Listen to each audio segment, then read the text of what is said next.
একের পর এক আন্তর্জাতিক গণমাধ্যমের প্রতিবেদনে অনেকটা কোণঠাসা হয়ে পড়ছেন বাংলাদেশের সাবেক প্রধানমন্ত্রী ও পলাতক স্বৈরশাসক শেখ হাসিনা। কিছুদিন আগে বিবিসি বাংলা শেখ হাসিনার একটি কল রেকর্ড ফাঁস করেন, যেখানে ছাত্রদের উপরে মরণাস্ত্র ব্যবহার করার আদেশ দিয়েছিলেন এই পলাতক স্বৈরশাসক। ক্ষমতা টিকিয়ে রাখার জন্য তিনি এই ধরনের নির্দেশ দিয়েছিলেন বলে প্রতিবেদনে উল্লেখ করা হয়।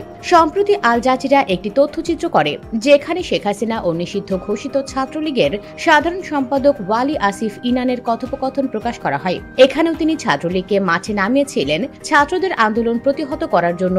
এমন কল রেকর্ড মিলেছে। এসব ফোনালাপ তথ্য প্রমাণ আকারে আন্তর্জাতিক অপরাধ ট্রাইব্যুনালে উপস্থাপন করতে পারেন প্রসিকিউটররা। এই আদালত শেখ হাসিনা, তার মন্ত্রীদের এবং নিরাপত্তা বাহিনীর সদস্যদের বিরুদ্ধে মানবতা বিরোধী অপরাধের অভিযোগ গঠন করেছে। গত 10 জুলাই শেখ হাসিনা ও অন্য দুজন কর্মকর্তার বিরুদ্ধে অভিযোগ গঠন করা হয়। আগামী আগস্ট মাসে তাদের আনুষ্ঠানিক বিচার শুরুর কথা রয়েছে।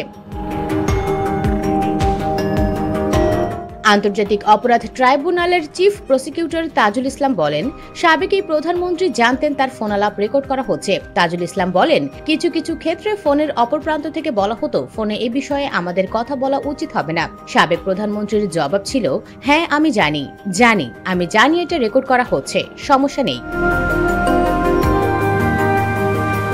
তাজুল ইসলাম আরো বলেন, তিনি অর্থাৎ শেখ হাসিনা অন্যের জন্য অনেক গভীর গর্ত খুঁড়েছিলেন, এখন তিনি এই গর্তে পড়েছেন। আওয়ামী লীগের পক্ষ থেকে যদিও এ সকল কিছু এক ধরনের ষড়যন্ত্র হিসেবে দেখা হচ্ছে, তবে বাংলাদেশের সাধারণ জনগণের মধ্যে এই সকল কল রেকর্ডে নানা ধরনের প্রতিক্রিয়া লক্ষ্য করা যায়, যা শেখ হাসিনাকে এক ধরনের কোণঠাসা করে ফেলছে। US Bengal Bangladesh bureau.